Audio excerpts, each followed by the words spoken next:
Dear audience, welcome to another episode of the FrontAg Nexus podcast series.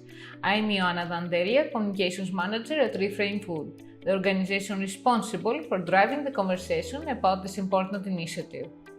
Together, we're going to dive again into this fascinating topic of smart agriculture in the Mediterranean region, and especially in the countries that are affected by climate change like Italy, Morocco, Tunisia, Turkey, Jordan. Our guest today is Oussama Boukil, Project Manager at Elbosten phytagri, the company that empowers farmers for sustainable agriculture. Thank you very much, Oussama, for being here with us today. Thank you for having me. Thank you. Tunisia has been affected by climate change. What can you tell us about the most important environmental challenge that the project has to face? Tunisia, like many countries in the region, faces significant challenges due to climate change. One of the most pressing being water scarcity. Our country have an arid to semi-arid climate, where the majority of freshwater resources are already overexploited. Rising temperatures coupled with prolonged periods of drought have exacerbated this problem, leading to reduced surface of groundwater availability. Our agriculture sector, which accounts for a large share of its water consumption, is particularly vulnerable. Also, the reduction of rainfalls patterns and the increased frequency of extreme weather events have not only disrupted the water supply but have also led to soil degradation and desertification, further straining agricultural productivity. In coastal areas, sea level rises and saline water intrusion are increasingly threatening freshwater aquifers, critical for both drinking water and irrigation. Do you believe that this project has the potential to have a meaningful impact and solve this problem? Indeed, our project holds significant potential to address this pressing water challenges. The use of hydroponic system, as you already mentioned, for strawberry cultivation is a prime example of how innovative agricultural practices can reduce water consumption dramatically. Hydroponics allows crops to grow in a controlled environment where water use is minimized and efficiently recycled, addressing one of the most critical issues being water scarcity. What we also did is introduce a new plant, pitaya, or also dragon fruit, which is a drought-resistant crop. This demonstrates forward thinking in crop selection. Pitaya requires far less water than traditional crops like peaches or vineyard, making it an excellent option for regions facing reduced rainfall and desertification. This choice not only ensures sustainable farming, but also sets a model for how other farms in Tunisia could transition to water-efficient crops. In what way does Elbosten manage to align and contribute to the objectives of the FrontAg Nexus project?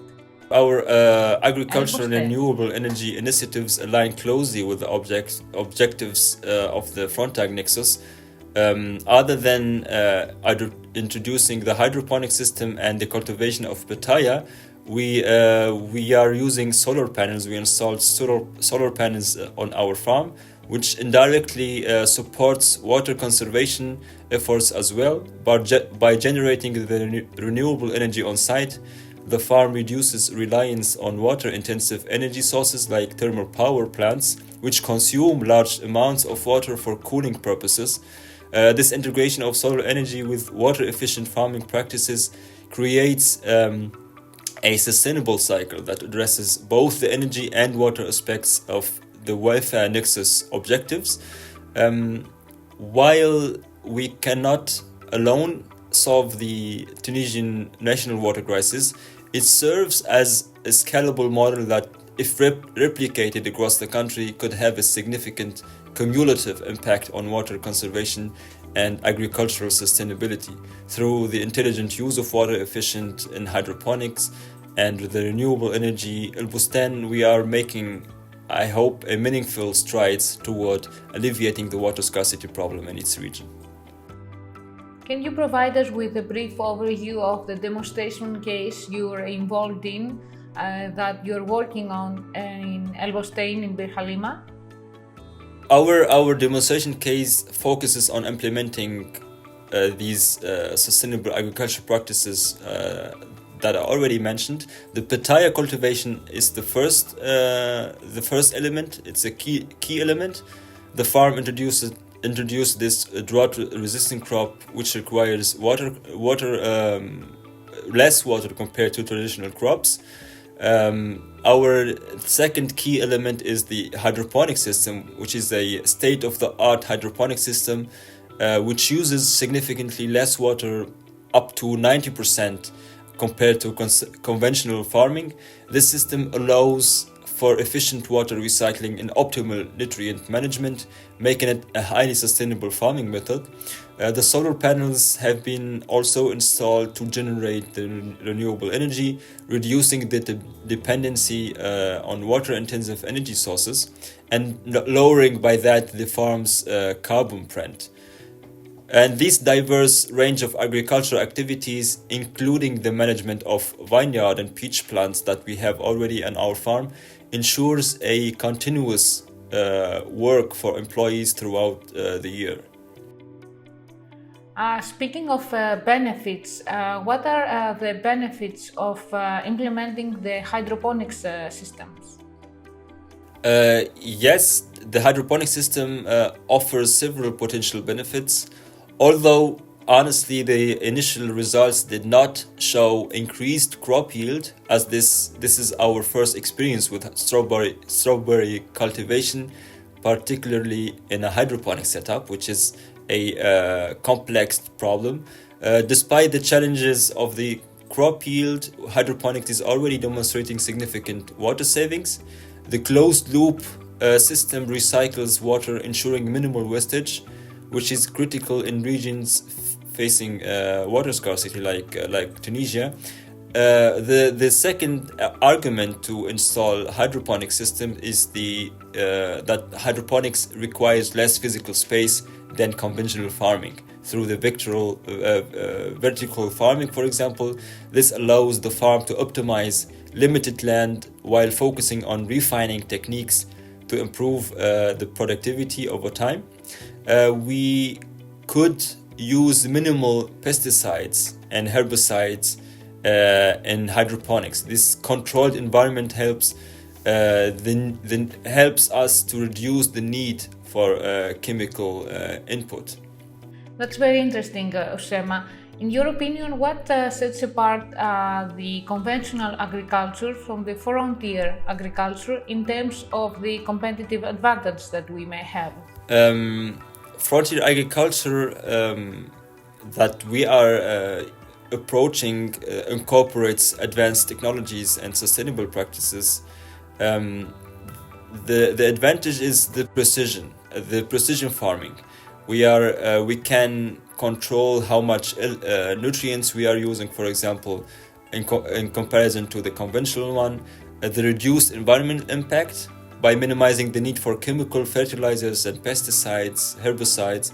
Frontier agriculture reduces pollution, soil degradation, and harmful runoff into water system. The energy efficiency, of course, the integration of renewable energy sources like solar panels reduces reliance on fossil fuels and lowers the carbon footprint of farming operations. And the increased productivity. The controlled environment methods such as greenhouse farming and vertical farming allow for a year-round production independent of seasonal variation. So you can control the climate inside the greenhouse. This stability can lead to higher output over time, especially as systems are refined. And how easily have the communities been able to adapt to this new agricultural practice? I mean, we are establishing our demonstration case in a rural area. So adapting frontier agriculture practices in the community of BirHalima Zaghwan presents both opportunities and challenges. But I would say the challenges are the financial barriers. frontier agriculture technologies such as hydroponics or solar panels and precision farming tools in general require significant upfront capital. In rural communities where farmers may have limited access to credit or financial resources, this could be a major obstacle. And also the lack of expertise. Many farmers in our area may be unfamiliar with advanced agricultural techniques, which require specialized knowledge in areas like hydroponics, maybe data analytics or renewable energy integration. Training and capacity building could help us overcome this challenge. And also the resistance to change. In rural areas, farmers, they are resisting more to change from cultural traditions to new technologies. And also the infrastructures, the limited access to technology, this might not be fully developed to support the frontier agriculture, particularly in terms of internet access and water management systems, power grids, and so on. But the adaptation has also opportunities, and the necessity for efficient water use could serve as a let's say a driving force to our farmers to change to the new techniques. Tunisia has an ideal climate for solar energy. Also, this is an opportunity that many farmers in rural areas could benefit from when adopting the solar power as part of frontier agriculture practices. And if our project, or if Elbosten and similar projects can introduce training programs focused on hydroponics, renewable energy, and precision farming, this could create new job opportunities and improve livelihoods in our area, BirHalima, or in the surrounding areas. This type of skill enhancement can also make younger farmers maybe more adaptable to modern agriculture practices. I see. Well, we've had a very interesting conversation, Oussama, and I think we have reached the point where I have to say that we have concluded this conversation. Thank you very much for being here with us and for your very useful insights on the project and of course on the work being done in Elbosten. Thank you all for your work and your research. Thank you all, dear audience, for watching and listening to us also in this episode. Please stay tuned for more, and don't forget to subscribe to our newsletter and also follow us on social media. Until our next podcast, save water and think sustainably.